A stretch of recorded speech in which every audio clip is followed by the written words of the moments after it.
Press the like button, hit subscribe, and let's get uncomfortable in the best way possible. Because if you're still hoping love will magically fall into your lap while you hide behind your phone screen and rehearse texts in your head, it's time for a gentle wake up and maybe a playful shove. Picture this. Your dream date, your future partner, your person is out there right now, probably sipping coffee, living life, and waiting to meet the version of you that stopped playing it safe. Here's the truth. Comfort zones are like beanbags, soft, safe, and slowly sinking your confidence. Napoleon Hill, the OG mindset mentor, said, "Strength and growth come only through continuous effort and struggle." Translation? You're not going to date like a champion while binge-watching dating advice videos and dodging eye contact at Whole Foods. Look around. People who win in love, business, life, they do the scary stuff. They flirt badly, they ask boldly, they risk awkward silences and ghosting, and they survive it all, stronger, smoother, and surprisingly more confident. Ever hear how Jim met his wife Pam? Oh wait, that's The Office. But you get the point. Real connection happens outside the script, outside the app, and definitely outside your cozy bubble of maybe tomorrow. So here's your first fun task. Do one tiny thing today that makes your heart race a little. Compliment a stranger. Send that message. Show up to that event alone.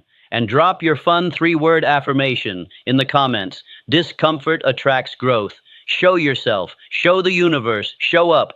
Because this ride is about to get good. We're diving into the exact reasons your dating life might be stalled and how pushing past the awkward can unlock something electric. Buckle up. It's time to flirt with discomfort. Number 1. The real reason you're single, you're playing it safe. All right, let's talk about why you're actually still single. Because it's probably not your haircut, your playlist, or the fact that you don't own a golden retriever. It's that you're playing it way too safe. Yeah, I said it. But hey, I'm saying it with love, and maybe a little sass. So if you're still watching, tap that like button and let's lean in. This is the part where we get real. Napoleon Hill, the wise wizard of success himself, once said, "Do the thing and you shall have the power." Translation: stop waiting to feel confident before you act. Confidence shows up after action, not before. Want to be bold? Be awkward first? Want to be irresistible? Start by being visible. Your dating life is not Netflix. You can't just watch other people fall in love and expect it to rub off on you. Here's a metaphor to chew on. Your dating life is like a GPS that keeps circling the block because you're too scared to take the scary left turn. The one that says, "Talk to that cute person at the gym," or "Tell your friend you're into them." Instead, you're in an endless loop of swiping, ghosting, overanalyzing, and waiting for someone else to make the first move like you're a prized statue at the museum of maybe someday. Let's be honest. Most of us have a comfort zone resume that looks like this. Skills: master of typing, then deleting. Olympic gold medalist in overthinking, elite level date canceller, fluent in maybe they'll text first, PhD in rom-com watching while blaming Mercury retrograde. The truth? Most people say they want love, but avoid the discomfort that comes with creating it. Rejection feels like lava, so we build castles on the couch and hope fate shows up in a DM. But I've got a real-life example for you. Meet Jordan. Normal guy, used to rely entirely on dating apps. He'd get matches, overthink what to say, ghost when things got real, and wonder why dating felt like a broken treadmill. Then one day, true story, he made a deal with himself. Every week, approach one person IRL. Coffee shops, bookstores, the frozen pizza aisle, anywhere. The first few tries were a mess. Awkward intros, stuttering. One woman thought he worked there, but something crazy happened. His energy changed, his posture, his tone, the sparkle in his eye. Within 2 months, he went on more real dates than in the entire previous year. Why? Because he stopped waiting and started doing it. Napoleon Hill knew this formula. Action is the real measure of intelligence. That doesn't mean act without thinking. It means think, plan, then do. Power comes after the doing. Want to build attraction? Build boldness first. So here's your tiny revolution task. Ask someone out this week, in person. I don't care if your voice shakes or your hands sweat. Do it anyway. Because even if they say no, you win. You did the thing, and you gain the power. Drop this in the comments to make it real. Scared, but doing it. Let the universe know. Let yourself know you're not sitting this one out. Next up, we're going to talk about something everyone avoids but nobody escapes: rejection. Spoiler alert, it's not the villain, it might just be your best wingman. So shake it off, walk toward the awkward, and remember love favors the brave, not the perfect. Number two, rejection is not death, it's redirection. If rejection were fatal, middle school would have wiped us all out before we ever learned how to spell crush. Seriously, if you survive puberty, you're already tougher than you think. So here's the good news: rejection isn't a death sentence. It's not the universe telling you to quit, hide, or delete your dating apps and become a potato. It's just a little sting, a little nudge, a little redirection. And that sting, that means you're growing. Napoleon Hill, yes, him again, the king of uncomfortable truths, said, "Every adversity, every failure, every heartache carries with it the seed of an equal or greater benefit." Translation: even when life says no, it's secretly planting a better yes somewhere. But most people stop digging before they find it. They take one "not interested," one "I'm not feeling a spark," or one ghosting incident and treat it like a final judgment from Mount Olympus. It's not. It's just feedback. Rejection is like sandpaper. Yeah, it's rough. Yeah, it burns a little, but it's smoothing out your fear, shaving down the ego, polishing you into someone stronger, clearer, sharper. You want to be magnetic? Be someone who can take a hit and keep flirting. Let me tell you about Mia. She's a friend of mine who decided to finally start dating after a long dry spell. First 3 dates, disaster. One guy talked about his ex the entire time. One called her by the wrong name. One ghosted her before dessert. She almost gave up. But she didn't. She journaled it out, laughed with friends, and stayed in the game. Date number 4, guy named Eli. Super sweet, emotionally mature, smelled like dreams. Fast forward to today, they're planning a trip to Italy, not because Mia avoided rejection, but because she walked through it like a boss. You want to feel a little better? Let's roll out the red carpet for some of the greatest rejection glow-ups of all time. Oprah was told she was unfit for TV. Michael Jordan was cut from his high school basketball team. Walt Disney was fired because he lacked imagination. J.K. Rowling, rejected by 12 publishers before Harry Potter became a billion-dollar wizard. They didn't just survive rejection, they used it. So the next time someone doesn't text back, doesn't vibe with your energy, or gives you that classic "it's not you, it's me," don't spiral, smile. Because you're doing the reps, you're in the gym. Rejection is your personal trainer, and yes, it yells in your face sometimes, but it's building your emotional biceps. The real pain isn't rejection. The real pain is regret from never trying. Imagine looking back and realizing that someone amazing didn't meet you, not because they weren't out there, but because you never showed up. Never took the risk. Never let yourself stumble through the awkward phase. That's way scarier than a polite "no thanks." So here's your growth moment. Let rejection be proof you're alive, awake, and brave enough to want something real. Say it out loud, drop it in the comments, tattoo it on your mindset. Rejection builds me. Own it. Let the world hear it. Let your future self high-five you for it. And what's coming next? Oh, you're going to love this. Because now that you've made peace with rejection, it's time to talk about the secret sauce behind every confident, glowing, deeply magnetic human out there. Yep, we're diving into how to actually build confidence. Not the fake Instagram kind, but the kind that sticks when life tries to shake you. Let's go. Number 3, confidence is built, not born. Confidence isn't a magic gift from the universe. It's not like fairy dust that lands on some lucky people while the rest of us stand around awkwardly holding our coffee cups like emotional security blankets. Nope. Confidence is built. It's trained. It's earned in the little choices you make every single day. Napoleon Hill put it perfectly. Whatever the mind can conceive and believe, it can achieve. Let's pause there. Conceive it. Imagine yourself being bold, walking into a room and owning it. Believe it. Act like you actually deserve to be there, because spoiler, you do. And once your mind locks in, your body follows. But here's the twist no one tells you. Belief doesn't show up first. Action does. Confidence grows through repetition. You don't wake up one day and say, "Ah, yes, today I am now confident." It's more like, "Okay, I said hi to the barista without whispering. That's progress." Then tomorrow, "I looked someone in the eye and didn't flinch. Okay, okay." It's like brushing your teeth. You don't do it once and call it a lifetime achievement. You do it daily, and if you skip it, things start to stink. Same with confidence. It fades if you don't feed it. Let me tell you about Marissa. A few months ago, she was the queen of fading into the background. She never spoke up in meetings, never made the first move, never even ordered food without rehearsing it in her head first. Then she started doing something wild. Micro discomforts, one compliment to a stranger each day, one cold shower in the morning, one toast at any party she went to, even if it was just 3 people and a birthday cupcake. Slowly, she became magnetic, not in a loud, spotlight-stealing way, just present, grounded.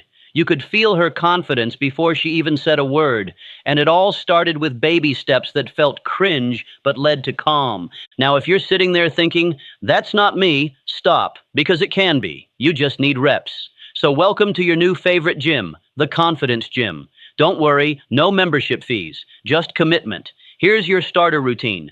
3 sets of solid eye contact. Look someone in the eyes long enough to know what color they are. Then 10 reps of compliments to baristas or strangers, or that friend who never hears they have a nice voice. And finally, one 60-second awkward conversation, because nothing boosts your tolerance for fear like facing it head on and realizing you didn't die.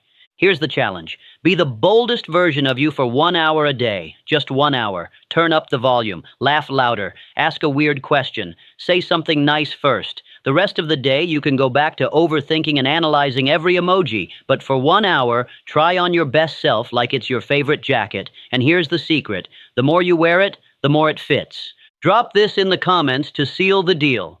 Confidence reps daily. Say it loud. Say it proud. You don't have to be the loudest in the room. You just have to stop shrinking to fit it. And when you show up like that, on purpose, with practice, the right people will start showing up for you too. Up next, we're breaking down the most magnetic thing you can do, being real. Yep, it's time to stop performing and start connecting. And trust me, that's where real love begins. Number 4. Attraction grows in the soil of authenticity. Let's be real for a second. If you've ever felt like dating is exhausting, chances are you've been performing, not connecting. And that's okay. We've all done it. We clean up our profiles like we're applying for a job at Disneyland. We overfilter, overthink, and overscript until what we're showing isn't even us anymore. It's a version of us we think they'll like. But guess what? People can smell fake from a mile away. It's like wearing bad cologne. No matter how good you look, something still feels off. Napoleon Hill said, "No man can succeed in a line of endeavor which he does not like." Let's translate that into dating terms. If you're pretending to be someone you're not just to get attention, you're building attraction on sand. It won't last, and it won't feel good. You can't win long-term with a fake front, because even if it works, now you're stuck maintaining a version of yourself that isn't real, and that's the fastest way to burn out in love. Think of it like this. Dating while fake is like fishing with rubber bait. It looks flashy, might get a glance, but nobody bites for real. There's no flavor, no soul, just surface. You might rack up some matches, sure, but they're not matches for you. They're matches for your highlight reel, and that's a lonely game to play. Let me tell you about Maya. She used to be the queen of curating her dates, strategically placing books on her coffee table, rehearsing answers to common questions, even laughing a bit harder than necessary. She got a decent number of second dates, but nothing ever stuck. Until one day she tried something wild. She decided to show up 100% as herself. On one date, she said flat out, "I'm terrible at pretending to like things I don't." She admitted she's awkward in silence. She confessed she still watches cartoons when she's anxious. And you know what happened? Fewer people swiped. But the ones who did, they saw her. They connected. She didn't have to audition anymore. She just had to be. Let's take a moment for the fake profile Olympics, shall we? Welcome to the arena where everybody's trying way too hard. First up, the gym philosopher. 6-pack photos with captions like, "Pain is just weakness leaving the body, but panics when a conversation goes deep."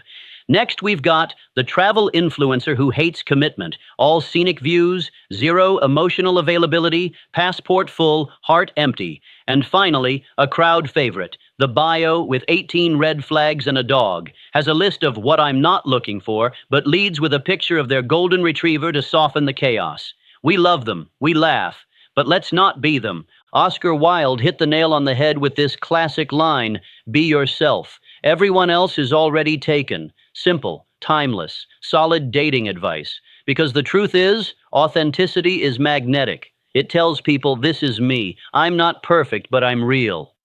And real is rare these days. It cuts through the noise. It builds trust. And most importantly, it attracts the kind of connection that doesn't require you to shrink, edit, or pretend. So here's your challenge for this week. Be radically honest on your next date.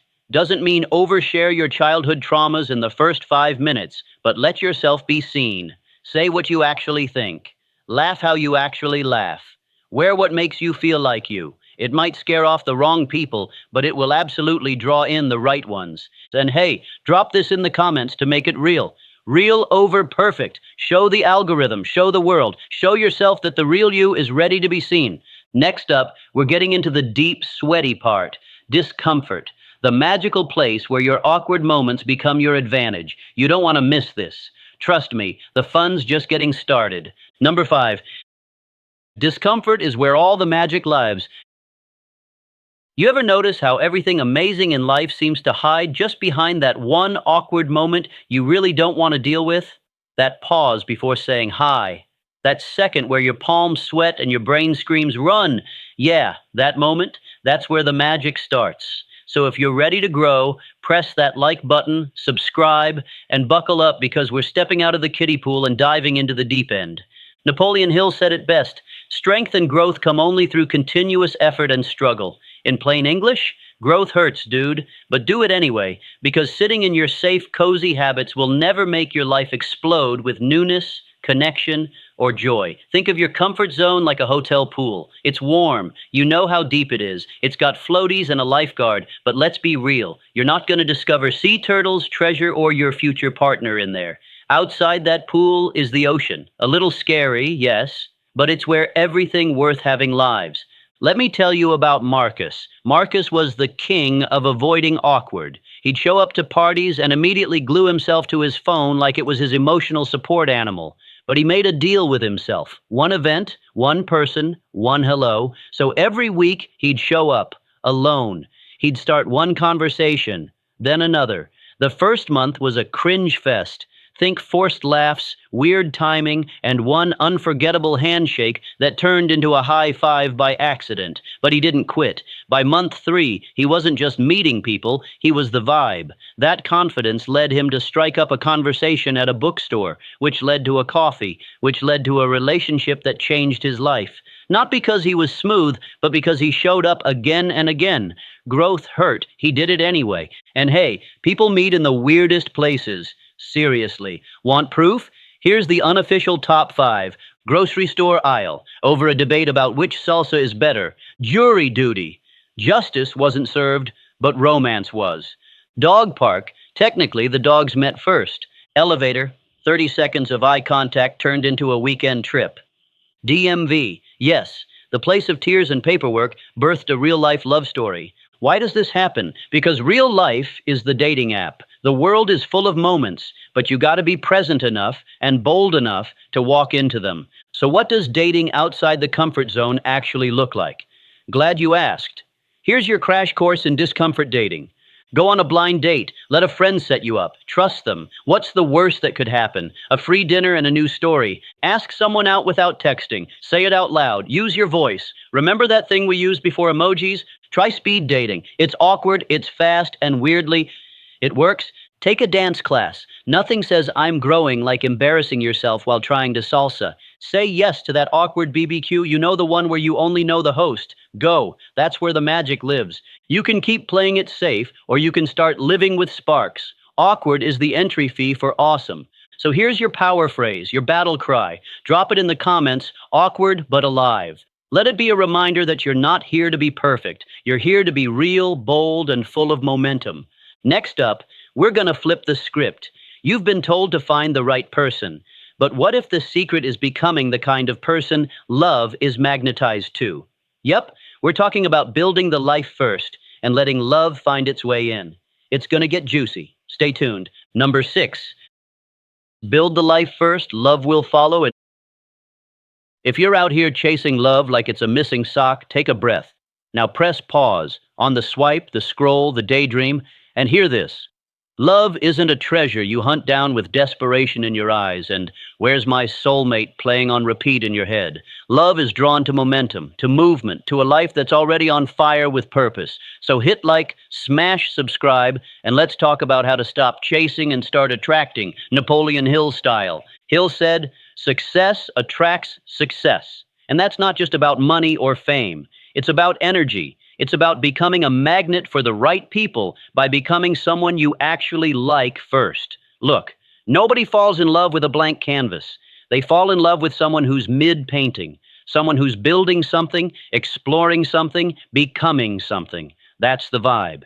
You don't need to be finished. You just need to be in motion. Imagine this. You're trying to attract bees. You don't go around chasing them with a net, right? That's how you get stung. You build a garden. You plant beautiful things, water them, grow them, make the space feel alive. Then the bees show up. That's dating. That's connection. You build the life. Love follows. Let me tell you about Maya. She was deep in that "why is everyone else in a relationship except me" phase. You know it, everyone getting engaged on Instagram. Her dating life felt like waiting for pizza delivery that never came. So one day, she stopped refreshing the apps, stopped waiting.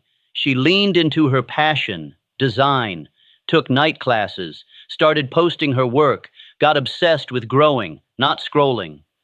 Months later, at an art fair, she met someone who was equally passionate. Different field, same fire. They clicked instantly. It wasn't forced, it was real, because she wasn't looking for someone to complete her. She had already started building something worth sharing.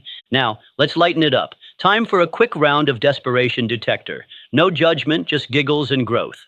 Question 1. Have you ever liked someone more just because they texted back fast? Question 2. Have you rearranged your week for someone you barely know multiple times? Question 3.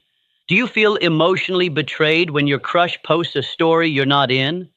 If you answered yes to any of the above, you're not broken. You're just in chase mode. And guess what? That's okay. We've all been there. But it's time to flip the script. Instead of wondering, "Why haven't they chosen me yet?" ask, "Have I chosen the life I want yet?" Napoleon Hill said, "The starting point of all achievement is desire." He didn't say panic or obsession or crushing loneliness. He said desire, which means have a clear, honest, on-fire vision of what you want your life to look like. Not just who's in it, but what you're doing in it. What lights you up? What are you building? When you start living for that vision, you become impossible to ignore. People feel it. The right ones are drawn in, and the wrong ones fall off. So here's your real challenge. Build your life like you're already in love with it. Let love be the bonus, not the whole story. That way, when someone comes along, they're joining a life that's already amazing, not trying to fill a gap. Say this out loud, then type it in the comments to seal it in the universe. I'm building, not begging. Let that be your new energy. Let that guide your texts, your time, your attention, because you don't need 100 matches. You need one connection that feels like peace, not pressure. And the person you're looking for, they're out there building too. Meet them in motion. Coming up next, we're getting into the most misunderstood, misjudged, and straight up misused word in dating: confidence. But spoiler alert, it's not what you think. And you already have more of it than you realize. Keep walking, keep building. The bees are coming. So here's the bottom line. If you want real love, stop chasing and start building. Don't wait to be chosen. Choose yourself, your growth, your goals. Like Napoleon Hill said, success attracts success. When your life lights up, the right people will notice. You don't need to be perfect, just in motion. And that one connection you're dreaming of, it's already being drawn to your energy. If this hit home, show some love, like the video, hit subscribe, and share it with someone who's tired of waiting and ready to rise. Keep building. Love will follow. See you in the next one.